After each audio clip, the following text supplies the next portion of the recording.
Students, my self सलोनी जैन। इस video के अंदर हम इंडियन इकोनॉमी के जो हमारे पास में थर्ड चैप्टर है एग्रीकल्चर, इंडस्ट्री एंड ट्रेड, उसको रिवाइज करने वाले हैं। इसका जो एग्रीकल्चर वाला पार्ट है उसका लिंक मैं आपको डिस्क्रिप्शन में दे दूंगी। इसके अंदर हम इंडस्ट्री एंड ट्रेड को डिस्कस करने वाले हैं। सबसे पहले हमें देखते हैं कि जो हमारी इंडस्ट्रीज थी वो कैसी थी उस वक्त जब हमें इंडिपेंडेंस मिला 1950s के टाइम पे। हमारी इंडस्ट्रीज की क्या कंडीशन थी? तो जो हमारी हैंडीक्राफ्ट इंडस्ट्रीज थी वो तो एक तरीके से पूरी डिस्ट्रॉय हो चुकी थी। कैपिटल गुड्स इंडस्ट्रीज हमारे पास में ना के बराबर थी। एंड कुछ इंडस्ट्रीज हमारे पास में यहाँ पे सेटअप हुई थी, जैसे Tata iron and steel company जो टिस्को है हमारे पास में, कुछ cement paper industry, sugar industries, कुछ इंडस्ट्रीज हमारे यहाँ पे सेटअप हुई थी। अब हो क्या रहा था, सिर्फ उतने से तो काम होगा नहीं क्योंकि हम पूरी तरीके से इम्पोर्ट पे डिपेंडेंट थे। तो उसके चलते अब गवर्नमेंट को कुछ ना कुछ तो करना ही था इंडस्ट्रीज को डेवलप करने के लिए। हम सिर्फ मार्केट फोर्सेस के ऊपर भी नहीं छोड़ सकते थे और सिर्फ प्राइवेट सेक्टर के ऊपर भी नहीं छोड़ सकते थे कि इंडस्ट्रीज अपने आप डेवलप हो जाए। इसीलिए यहाँ पे हमें गवर्नमेंट का इंटरवेंशन जरूरी हो गया था, नीड हो गया था कि हमारे पास में यहाँ पे गवर्नमेंट इंटरवेंशन हो। क्यों? क्योंकि पहली चीज तो इंडस्ट्रीज को सेटअप करने के लिए बहुत ज्यादा पैसा लगता है, ठीक है। तो इतना पैसा था नहीं। जो कुछ वहां पे उस वक्त ना दो बड़े इंडस्ट्रियलिस्ट थे, एक तो टाटा और एक बिरला, पर इनके पास में भी इतना कैपिटल नहीं था कि पूरी कंट्री का इंडस्ट्रियल बेस या फिर इंडस्ट्रियल जो इंफ्रास्ट्रक्चर बेस है ये सेटअप कर सके, ठीक है। तो पहली चीज तो बहुत ज्यादा कैपिटल लगती थी एंड उतनी ज्यादा कैपिटल किसी के पास भी नहीं थी, इसलिए गवर्नमेंट को आगे आके इन्वेस्ट करना जरूरी था। सेकेंड पॉइंट है हमारे पास में लो इंड्यूसमेंट टू इन्वेस्ट। मतलब अगर प्राइवेट सेक्टर के पास में पैसा था भी तो भी वो इन्वेस्ट क्यों करेंगे? देखो, कोई भी प्राइवेट सेक्टर अगर है तो वो अगर शॉप डालेंगे या कोई भी मान लो अगर कोई इंडस्ट्री भी सेटअप करते हैं तो वो तभी तो सेटअप करेंगे ना जब उनको उसमें प्रॉफिट होगा, ठीक है। लोग उसको डिमांड करें, लोग प्रोडक्ट्स को डिमांड करें, तभी तो वो इनकम जनरेट करेंगे एंड तभी तो वो इंडस्ट्री सेटअप करेंगे। लेकिन हो क्या रहा था, लोग डिमांड ही नहीं कर रहे थे। बहुत ज्यादा कम लोगों के पास में इनकम बहुत कम थी। क्योंकि इनकम कम थी तो इसलिए वो डिमांड कम कर रहे थे। डिमांड कम कर रहे थे तो जो साइज ऑफ मार्केट था वो बहुत ही ज्यादा लिमिटेड हो गया था, ठीक है। हमारे पास में लिमिटेड साइज ऑफ मार्केट था।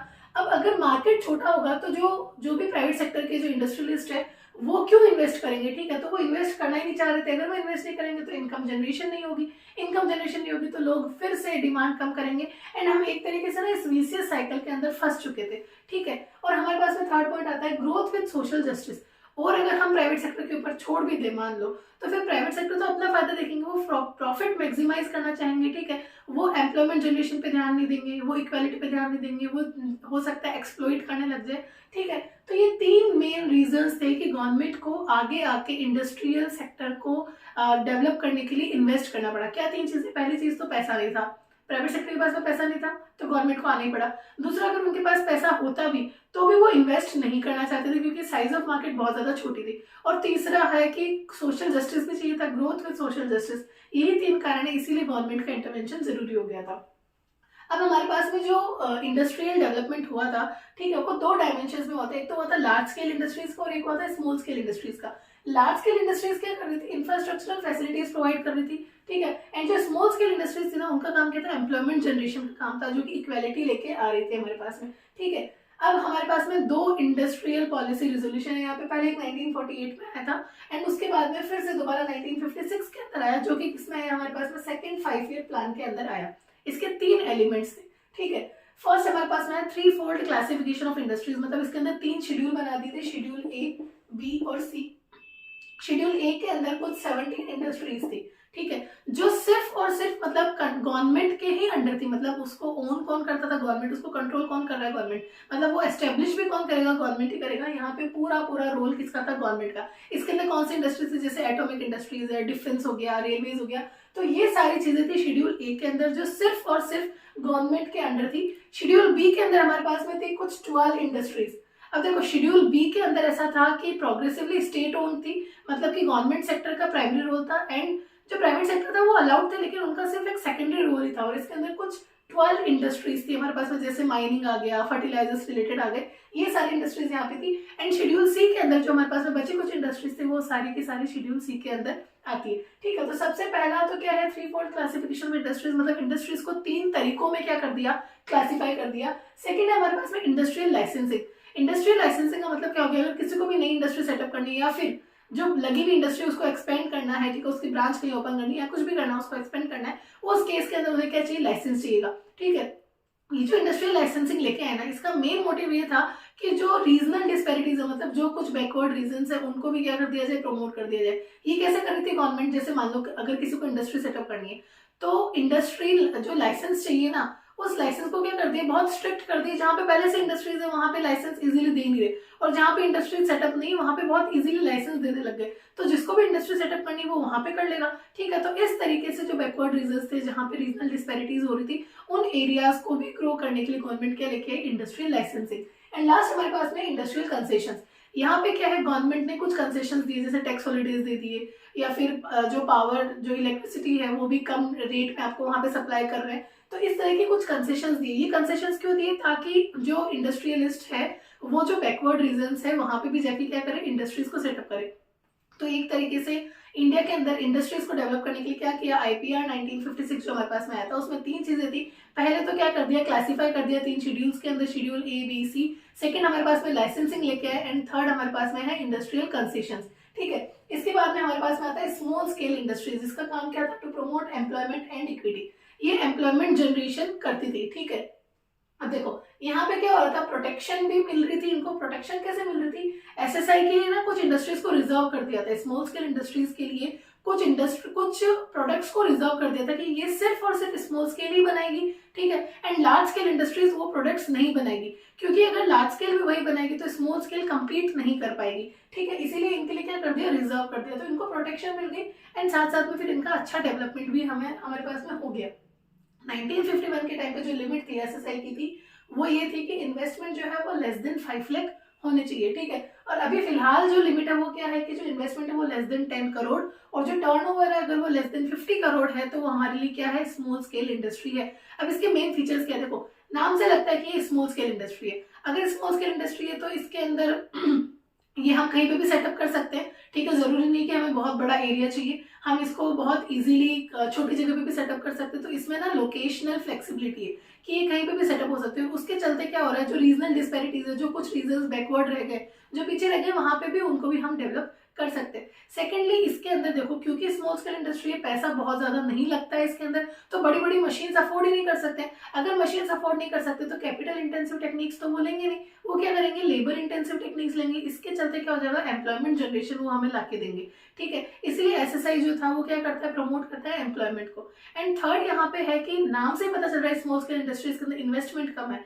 तो इसमें पैसा भी बहुत ज्यादा नहीं लगता है, कैपिटल कम ही लगती है इसके अंदर। इसीलिए इसको इजीली कोई भी जिसके पास थोड़ा बहुत भी अमाउंट होगा वो सेटअप कर सकता है, ठीक है। हमारे पास में एसएसआई जो है वो लेबर इंटेंसिव है, लोकेशनल फ्लेक्सिबिलिटी है, इसके अंदर हमें स्मॉल इन्वेस्टमेंट लगता है, ठीक है। ये हमारे पास में था एसएसआई और लार्ज स्केल इंडस्ट्री, दोनों की हम बात कर चुके हैं। इंडस्ट्री यहाँ पे हमारा कंप्लीट होता है। अब हमारे पास में बचता है ट्रेड। तो ट्रेड के लिए क्या हो रहा था, हमने एक स्ट्रेटेजी अपनाई यहाँ पे, वो थी हमारी इंपोर्ट सब्सटीट्यूशन की। इंपोर्ट सब्सटीट्यूशन, सब्सटीट्यूशन का मतलब क्या होता है, सब्सटीट्यूट कर दिया, मतलब उसकी जगह हमने कुछ और उपाय ले लिए। अब वो उपाय क्या लिया कि जो इंपोर्ट हम पहले से करते थे, हम 1950s के टाइम पे बहुत ज्यादा इंपोर्ट पे डिपेंडेंट थे, तो अभी क्या करना था हमें कि जो हम इंपोर्ट करते हैं ना उसको तो पूरी तरीके से बंद कर देना है, और जो जो भी चीजें हम इंपोर्ट कर रहे हैं उसका प्रोडक्शन हम कहाँ कर रहे हैं, हम हमारी कंट्री के अंदर ही कर ले। इसी को हम क्या बोलते हैं, इंपोर्ट सब्सटीट्यूशन। मतलब जो चीजें हम इंपोर्ट करके ला रहे थे वो सारी चीजें हम यहीं पे बनाने लग जाए, ठीक है। इसके अंदर हमने लिखा है यहाँ पे इनवर्ड लुकिंग ट्रेड स्ट्रेटेजी भी इसको बोलते हैं, ठीक है। refers to the policy of reliance on import substitution and protection to the domestic industry। और यहाँ पे क्या हो रहा था, डोमेस्टिक इंडस्ट्री को भी प्रोटेक्शन मिल रही थी। कैसे, इंपोर्ट सब्सटीट्यूशन के अंदर क्या कर दिया कि अगर कोई इंपोर्ट कर रहा है तो उसके ऊपर मतलब पहली चीज तो रेस्ट्रिक्शंस लगा दी और बहुत ज्यादा हाई ड्यूटीज लगा दी, ठीक है। तो इसीलिए क्या हो रहा था, वो महंगा हो रहा था तो कोई इंपोर्ट नहीं करेगा, ठीक है। तो इसके चलते क्या हो रहा था, जो यहाँ पे जो डोमेस्टिक इंडस्ट्रीज थी उनको प्रोटेक्शन मिल गई, क्योंकि बाहर से उनके लिए कोई भी कॉम्पिटिशन नहीं मिल रहा है, ठीक है। इसी को हम क्या बोलते हैं, इंपोर्ट सब्सटीट्यूशन। इसके अंदर क्या हो रहा था, पहली चीज तो ये कि हम उसको जो भी प्रोडक्ट हम इंपोर्ट कर रहे थे उसको हम क्या करें, यहीं पे बनाने लग जाए। दूसरी चीज, जो फॉरेक्स रिजर्व्स हमारे पास में हम स्पेंड कर रहे थे इंपोर्ट करने में, उनको हम टेक्नोलॉजीज इंपोर्ट करने में, कैपिटल गुड्स इंपोर्ट करने में, उसमें काम में ले लेंगे। मतलब हम उसका बहुत अच्छा यूटिलाइजेशन करेंगे, ठीक है। एंड यहाँ पे हमारे पास जो डोमेस्टिक इंडस्ट्रीज थी उनको भी प्रोटेक्शन मिल गई एकदम से। जो इंटरनेशनल कॉम्पिटिशन था उससे उनको क्या मिल गया, प्रोटेक्शन मिल गया, ठीक है। अब ये यहाँ पे एक तरीके से चैप्टर तो कंप्लीट हो चुका है। इसके अंदर हमें बस ये देखना है कि गुड एंड बैड इफेक्ट्स हमारे पास में क्या रहे, जो भी हमारी ये जो स्ट्रेटेजीज थी, जैसे इंपोर्ट सब्सटीट्यूशन हो गया, लाइसेंसिंग हो गया, इसके क्या गुड इफेक्ट्स रहे और क्या बैड इफेक्ट्स रहे। देखो, इंडस्ट्रियल सेटअप हुई, ये अच्छा हुआ, एसएसआई हमारे पास में अच्छी आ गई, यहाँ पे लार्ज स्केल इंडस्ट्रीज भी सेटअप हुई, तो इसका मतलब प्रोडक्शन तो यहाँ बढ़ा है, ठीक है। एंड अब हमें उतने ज्यादा इंपोर्ट के ऊपर हम डिपेंडेंट नहीं रहे। लेकिन हुआ क्या, क्योंकि हमने इंपोर्ट पे ज्यादा ध्यान दे लिया, तो एक्सपोर्ट हमने किया ही नहीं, एक्सपोर्ट प्रमोशन पे तो ध्यान दिया ही नहीं गया था। तो इसके चलते क्या हो गया, जो हमारे फॉरेक्स रिजर्व्स थे वो पूरी तरीके से खत्म होने लगे, डिप्लीट होने लगे, ठीक है, वो बहुत ही ज्यादा हमारे पास में कम होने लग गए थे। पहले हम गुड इफेक्ट्स देखते हैं। गुड इफेक्ट्स में क्या है, हमारा इंडस्ट्रियल आउटपुट बढ़ गया, ठीक है। इंडस्ट्रियल सेक्टर था वो भी डाइवर्सिफाई हुआ, मतलब जैसे ये शेड्यूल्स के अंदर इंडस्ट्रीज बन गई थी, तो यहाँ पे भी जो प्राइवेट सेक्टर था वो और ज्यादा डाइवर्सिफाई हो गया, ठीक है। Large scale industries successfully launch हो गई, स्मॉल स्केल इंडस्ट्रीज को भी हमने क्या किया, यहाँ पे सेटअप किया। ये सब हमारे पास में गुड इफेक्ट्स है। इसके अंदर हम लिख सकते हैं इकोनॉमी के अंदर ग्रोथ देखने को मिला, जीडीपी ग्रोथ हुई, ठीक है, एम्प्लॉयमेंट जनरेशन हुआ, ये सारे पॉइंट्स हमारे पास में गुड इफेक्ट में आ गए। अब बैड इफेक्ट्स क्या रहे, पहली चीज तो डोमिनेंस ऑफ पब्लिक सेक्टर। अभी भी पब्लिक सेक्टर का डोमिनेंस बहुत ज्यादा है, ठीक है। उसके चलते क्या होता था ना, जो पब्लिक सेक्टर अंडरटेकिंग्स थी, पहली चीज तो उनके पास में डोमिनेंस थी। एंड हो क्या रहा था, जैसे पब्लिक सेक्टर अंडरटेकिंग्स है ना, तो उसमें धीरे धीरे क्या हो जाता है, करप्शन होने लग जाता है, इनएफिशिएंसीज बढ़ जाती है, पिलफ्रेज होने लग जाती है। पिलफ्रेज मतलब जो ये छोटी मोटी चोरियां होती है, थेफ्ट वगैरह होने लग जाती है। तो इसके चलते क्या हो रहा था ना कि पब्लिक सेक्टर अंडरटेकिंग्स जो थे वो धीरे धीरे इनएफिशिएंट होने लग गए, लॉसेस में जाने लग गए, ठीक है। पहला पॉइंट हमारे पास में है डोमिनेंस ऑफ पब्लिक सेक्टर। दूसरा है कि जो हमारा पब्लिक सेक्टर मोनोपोली है उसके अंदर क्या होने लगे, डेड सोशल वेट होने लगे। डेड सोशल वेट का मतलब क्या होता है, लॉस ऑफ सोशल वेलफेयर। मतलब जितना सोशल वेलफेयर होना चाहिए था, सोसाइटी का जो पैसा टैक्स के थ्रू जो भी गवर्नमेंट लेती है उसको यूज करती है वो सोशल वेलफेयर के अंदर। तो एक तरीके से हो क्या रहा था, जो पैसा गवर्नमेंट के पास आता था वो ढंग से यूज हो ही नहीं रहा था, उससे उतना वेलफेयर हो ही नहीं रहा था जितना होना चाहिए। क्यों नहीं हो पा रहा था, क्योंकि करप्शन होने लग गए थे, ठीक है। ये यहाँ पे रीजन है, इसीलिए क्या होने लग गया था, यहाँ पे हमारे पास में डेड सोशल वेट आ गया था। लास्ट है हमारे पास में यहाँ पे कि जो प्रोटेक्शन हम दे रहे थे डोमेस्टिक इंडस्ट्री को इंटरनेशनल कंपटीशन से, तो उससे क्या होने लग गया ना, वो एक तरीके से इनएफिशिएंट हो गए। उनके पास में कोई कंपटीशन था नहीं, अगर कंपटीशन नहीं होगा तो वो क्या होगा ना, वो क्वालिटी कम कर देंगे, प्राइसेस हाई चार्ज करने लग जाएंगे, इस तरीके से वहां पे होने लग गया, ठीक है। एंड हमारे पास में जो फॉरेक्स रिजर्व्स थे ऑलरेडी मैं डिस्कस कर चुकी हूँ, वो क्या हो गया हमारे पास में, स्टार्टेड ड्विंडलिंग, मतलब वो शॉर्टर पड़ने लग गए, कम होने लगे हमारे पास में forex reserves. And misuse of permit licence राज। जो हमारे पास में यहाँ पे इंडस्ट्रियल लाइसेंसिंग आई थी, जो कि किसके लिए थी, जो बैकवर्ड रीजन है उनको डेवलप करने के लिए आई थी, हो क्या रहा था, इसको मिसयूज करने लगे। इसका मिसयूज कैसे हुआ, जो बड़े बड़े इंडस्ट्रियलिस्ट जो थे वो क्या करते थे ना, अपनी पावर का यूज करके पहले ही लाइसेंस ले लेते थे। अब वो उनको तो लाइसेंस मिल गया और कोई नए इंडस्ट्रियलिस्ट अगर आना चाह रहे हैं तो उनको इजीली लाइसेंस मिलता ही नहीं था। तो इस तरीके से ना इसका मिसयूज होने लग गया इंडस्ट्रियल लाइसेंसिंग का, इसीलिए इसको नाम दे दिया लाइसेंस राज। जो हमने ये जो इंडस्ट्रियल लाइसेंसिंग है इसको एलपीजी के आते हैं, लिबरलाइजेशन के आते हैं, सबसे पहले क्या किया, इस लाइसेंसिंग को इजी कर दिया, इसके जो रेस्ट्रिक्शंस थे वो हटा दिए, कुछ हद तक इसको रिमूव ही कर दिया था, ठीक है। ये हम नेक्स्ट चैप्टर के अंदर देखने वाले हैं। दैट्स इट, यहाँ पे ये हमारा थर्ड चैप्टर इंडियन इकोनॉमिक्स का कंप्लीट होता है। इसके अगले चैप्टर में हम न्यू इकोनॉमिक पॉलिसी जो हमारे पास में एलपीजी है उसको डिस्कस करने वाले हैं। अगर आपको मेरा वीडियो अच्छा लगा तो please like share and subscribe. Thank you.